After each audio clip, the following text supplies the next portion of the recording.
Hello दोस्तों, बहुत बहुत स्वागत है हमारे channel genius study point number 1 में। आज से हम लोग एक क्लास से स्टार्ट करने वाले हैं एसएससी एमटीएस और एसएससी जीडी के लिए इम्पोर्टेंट क्लास, जो कि जीके और जीएस का है। पूरा सिलेबस कंप्लीट कराने वाले हैं हम लोग इस क्लास के दौरान।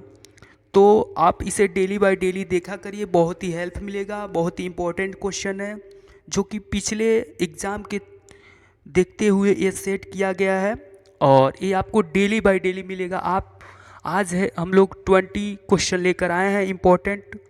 तो आप इसे देखिए, रोज़ देखा करिए। और आप चैनल पे पहली बार आए हैं तो प्लीज़ इसे सब्सक्राइब करके जाइएगा और बेल आइकन को प्रेस कर दीजिएगा, जो भी आने वाले हम लोग को वीडियो का नोटिफिकेशन होगा आपके मोबाइल, आपके कंप्यूटर, लैपटॉप पे आ जाएगा। आप उसे बिना टाइम वेस्ट किए देख सकेंगे और बेल आइकन को प्रेस कर दीजिएगा। चलिए आज का क्वेश्चन स्टार्ट करते हैं।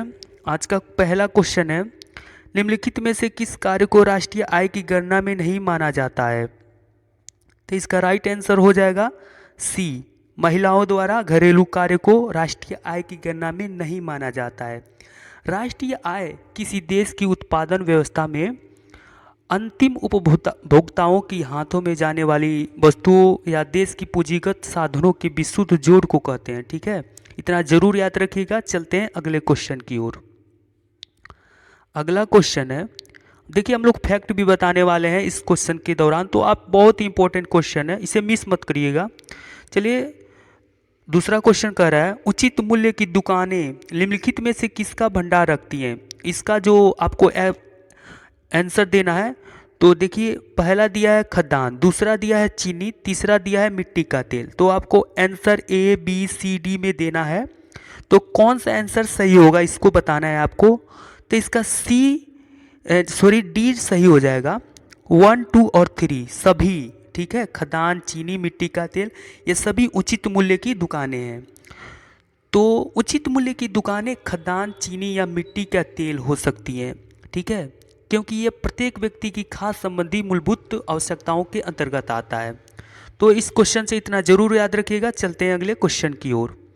अगला क्वेश्चन है, तीसरा क्वेश्चन कह रहा है, निम्नलिखित में से कौन एक निश्चित क्षेत्र पर कब्जा करने वाला एक राजनीतिक संघ है जिसमें एक संगठित सरकार हो तथा आंतरिक तथा विदेशी नीतियां बनाने का अधिकार रखता है? तो इसका कौन सा आंसर सही हो जाएगा? तो इसका डी आंसर सही हो जाएगा, राज ये शक्तियाँ रखता है। ठीक है, राज्य एक निश्चित क्षेत्र पर कब्जा करने वाला एक राजनीतिक संघ है। ठीक है, जिसमें एक संगठित सरकार भी होती है जो विदेशी एवं आंतरिक नीतियां बनाने का अधिकार रखता है। ठीक है, इतना जरूर याद रखिएगा। चलते हैं अगले क्वेश्चन की ओर। अगला क्वेश्चन देखिए, अगला क्वेश्चन है कि निम्नलिखित में से कौन एक ऐसा कदाचार है जिसके द्वारा कोई पार्टी या उम्मीदवार अपने वोट को बढ़ाने के लिए आसक्त होता है? तो इसका राइट आंसर क्या हो जाएगा? तो इसका राइट आंसर हो जाएगा रिंगिंग। ठीक है, इसका बी ऑप्शन करेक्ट हो जाएगा, रिंगिंग इसका राइट आंसर हो जाएगा। रिंगिंग एक ऐसा कदाचार है जिसके द्वारा कोई पार्टी उम्मीदवार अपने वोट को बढ़ा सकता है, आसक्त होता है। ठीक है, चलते हैं अगला क्वेश्चन देखते हैं।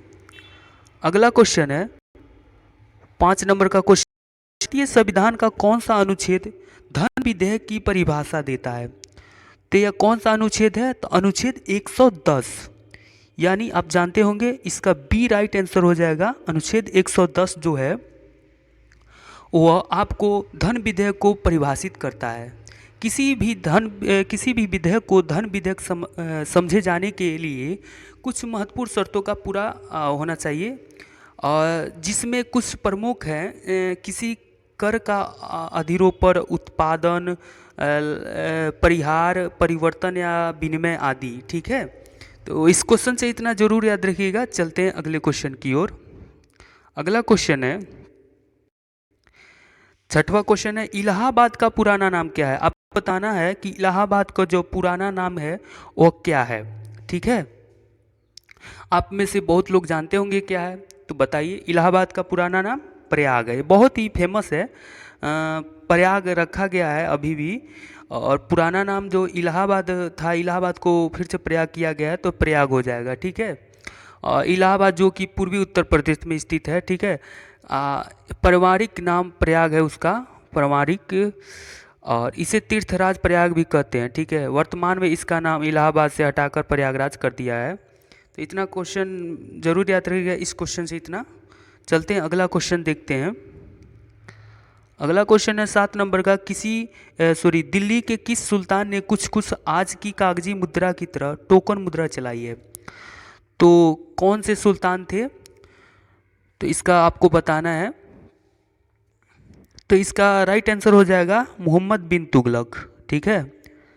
मोहम्मद बिन तुगलक आज की तरह कागजी मुद्रा टोकन चलाई थी, ठीक है। इसका राइट आंसर आपको सी हो जाएगा। दिल्ली सल्तनत के तुगलक वंश ने, ठीक है, उनका नाम गयासुद्दीन तुगलक के पुत्र मोहम्मद बिन तुगलक ने यह चलाई थी, और कुछ कुछ आज ही की तरह कागजी मुद्रा या टोकन मुद्रा चलाई थी। मोहम्मद बिन तुगलक के अन्य नाम जो था वो था जुन्ना खां और अलुगू खां, ठीक है, इत्यादि। चलते हैं अगला क्वेश्चन देखते हैं। अगला क्वेश्चन क्या कह रहा है? अगला क्वेश्चन कह रहा है जलियांवाला बाग नरसंहार किस शहर? राइट आंसर हो जाएगा, आप तो जानते होंगे, यह हुआ था अमृतसर, ठीक है। पंजाब में का जो अमृतसर है उसमें हुआ था जलियांवाला बाग नरसंहार। यह कब हुआ था? तो 13 अप्रैल 1919 को हुआ था, और भारत के पंजाब प्रांत के अमृतसर में जो स्वर्ण मंदिर के निकट है वहाँ पे हुआ था यह, ठीक है। इतना ज़रूर याद रखिएगा। चलते हैं अगले क्वेश्चन की ओर।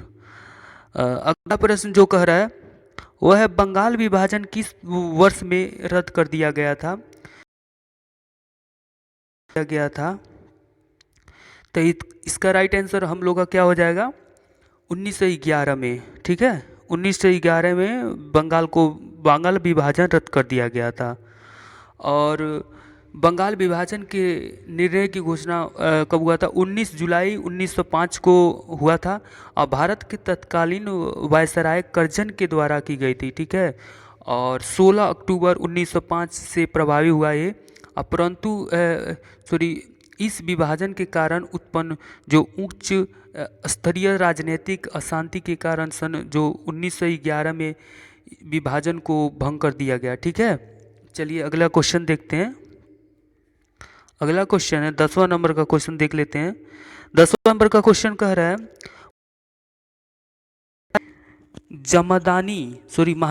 मध्यकालीन भारत में जामदानी बुनाई का सबसे महत्वपूर्ण केंद्र कौन सा था? तो ये आपको बताना है, इसका महत्वपूर्ण जो केंद्र था वह कौन सा था। तो इसका राइट आंसर हो जाएगा ढाका बंगाल, ठीक है। इसका बी राइट आंसर हो जाएगा, ढाका बंगाल वो था। तो यह जामदानी बंगाल के सबसे महीन मलमल वस्त्र है, ठीक है। और जामदानी बुनने की कला को यूनेस्को ने मानवता की अमूर्त संस्कृति विरासत घोषित किया है, ठीक है। चलते हैं अगले क्वेश्चन की ओर। अगला क्वेश्चन देखते हैं। ये सब जो 20 प्रश्न हम लोग लेकर आए हैं ये बहुत इंपॉर्टेंट है आपके लिए। देखिए 11 नंबर का क्वेश्चन कह रहा है प्रार्थना समाज किस धर्म के अंतर्गत एक सुधार आंदोलन था? तो प्रार्थना समाज किस धर्म के अंतर्गत एक सुधार आंदोलन था, ये आपको बताना है। तो हिंदू धर्म, इसका राइट आंसर सी हो जाएगा। हिंदू धर्म के अंतर्गत एक सुधार आंदोलन था, ठीक है। और भारतीय नवजागरण के दौर में हिंदू धर्म के अंतर्गत धार्मिक एवं सामाजिक जो सुधारों के लिए स्थापित समुदाय था ये। इसकी स्थापना जो किए थे वो है आत्माराम पांडुरंग ने किया था, तथा महादेव गोविंद रानडे ने मुंबई में इसका स्थापना 31 मार्च 1867 को किया गया था, ठीक है। इतना जरूर याद रखिएगा। चलते हैं अगले क्वेश्चन की ओर। अगला क्वेश्चन है भारत 12वां नंबर का, भारत किस देश के साथ उत्तर में थल सीमा साझा नहीं करता है? आपको बताना है कि भारत में किसके साथ उत्तर में थल सीमा साझा नहीं करता है? भारत। ठीक है, तो इसका राइट आंसर क्या हो जाएगा? इसका राइट आंसर हो जाएगा म्यांमार, यानी डी। भारत जो उत्तर में थल सीमा साझा नहीं करता है वो म्यांमार से नहीं करता है। ठीक है, भारत की थल सीमा जो है, जिसे हम प्राकृतिक सीमा भी कहते हैं, और उसकी लंबाई कितनी है? तो 15,200 किलोमीटर लंबाई है थल सीमा की। ठीक है, भारत की थल सीमा कुल 7 देशों से जुड़ी है। ठीक है, 7 देश है भारत के थल सीमा से जुड़ी हुई। ठीक है, इतना जरूर याद रखिएगा। चलते हैं अगले क्वेश्चन की ओर। अगला क्वेश्चन जो कह रहा है उसको देख लेते हैं।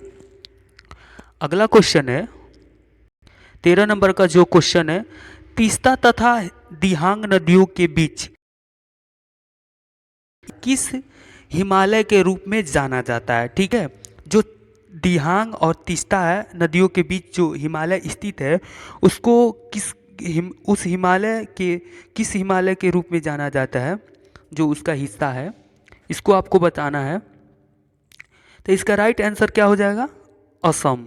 ठीक है, असम के रूप में जाना जाता है, असम हिमालय के रूप में। ठीक है, और हिमालय का यह हिस्सा पश्चिम में भूटान की पूर्वी सीमा से लेकर और पूर्व में जो फैला हुआ है। ठीक है, हिमालय के इस खंड का सर्वोच्च पर्वत जो है नमचा बरवा है। ठीक है, इतना जरूर याद रखिएगा। चलते हैं अगले क्वेश्चन की ओर।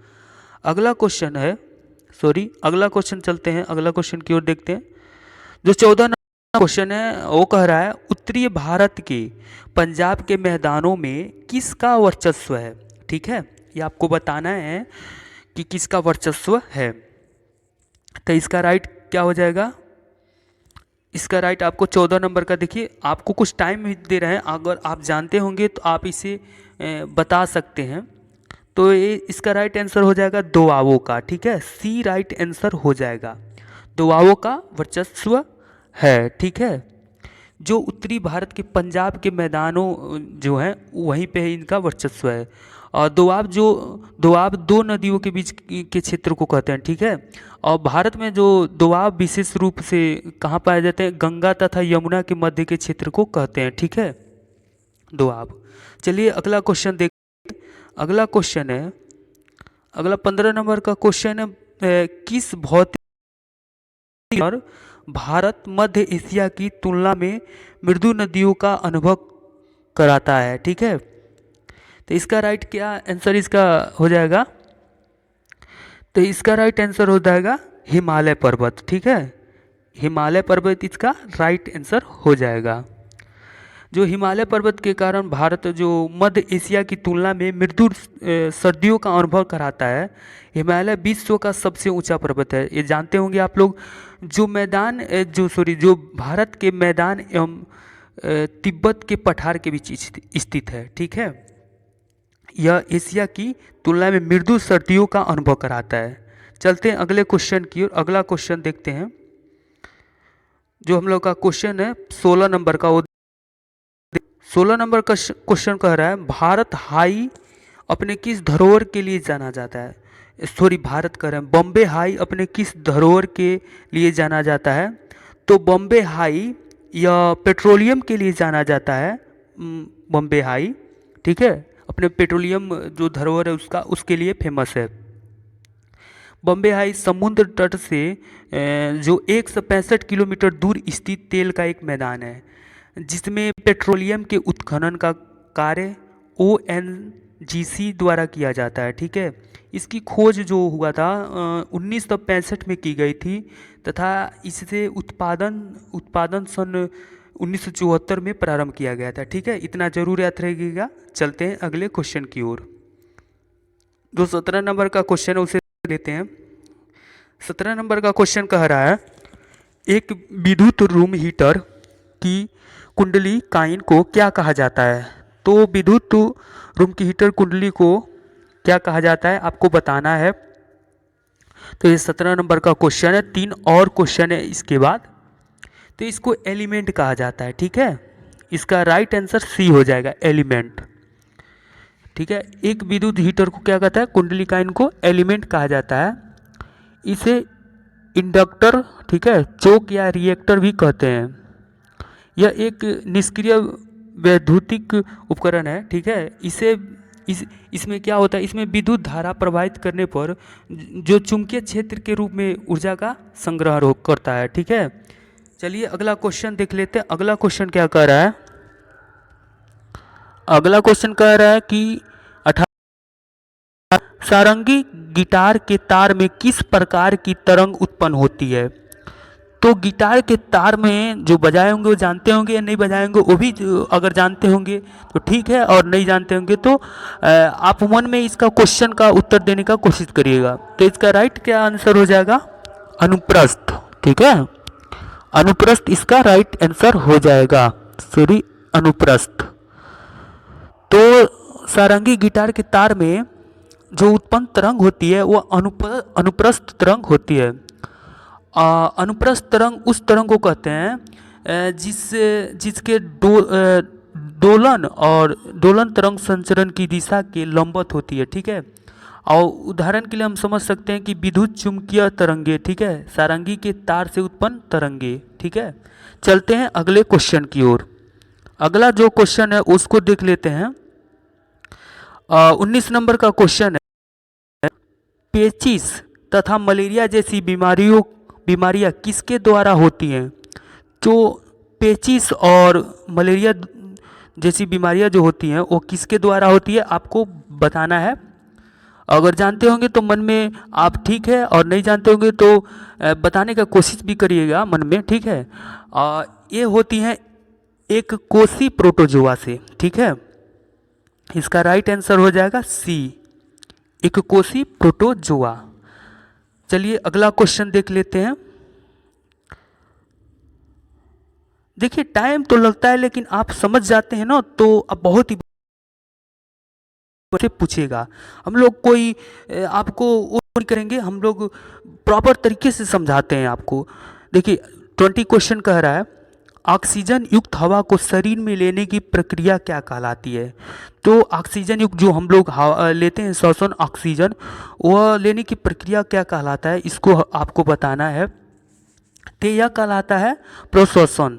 इसका राइट आंसर ए हो जाएगा। देखिए ये हो जाएगा इसका राइट आंसर। ऑक्सीजन युक्त हवा को शरीर में लेने की प्रक्रिया प्रश्वसन तथा कार्बन डाई ऑक्साइड युक्त हवा को शरीर में से बाहर निकालने की भी प्रक्रिया निश्वसन कहलाती है। तो इतना जरूर याद रखिएगा इस क्वेश्चन से। और ये क्वेश्चन आज यहीं पे समाप्त होता है, क्योंकि 20 क्वेश्चन हो गया। हम 20 क्वेश्चन लेकर आए थे। आपको डेली बाय डेली ये क्वेश्चन मिलेगा। आप प्रॉपर तरीके से इसे देखते हैं केवल 10-20 मिनट, तो आपको पूरी जीके जीएस कंप्लीट हो जाएगा। परीक्षा आने तक आपको केवल रेगुलर इसको लेना है, आप कहीं से मत पढ़िए, इसको केवल देखिए, आप ज़रूर कंप्लीट कर जाएंगे। जीके जीएस में आपको कोई भी प्रॉब्लम नहीं होगा। आप लाइक जो भी एग्ज़ाम की तैयारी कर रहे हैं, जैसे कोई राज्य का पुलिस हो गया, UP police, Bihar police, UPSI, Bihar SI, कोई भी अदर राज्य का तैयारी, वो भी इसमें निपट जाएगा जीके जीएस, और कहीं से नहीं पूछेगा। ठीक है, हम लोग और भी क्लास लेकर आएंगे प्रतिदिन, उसके लिए भी हम लोग तैयारी कर रहे हैं।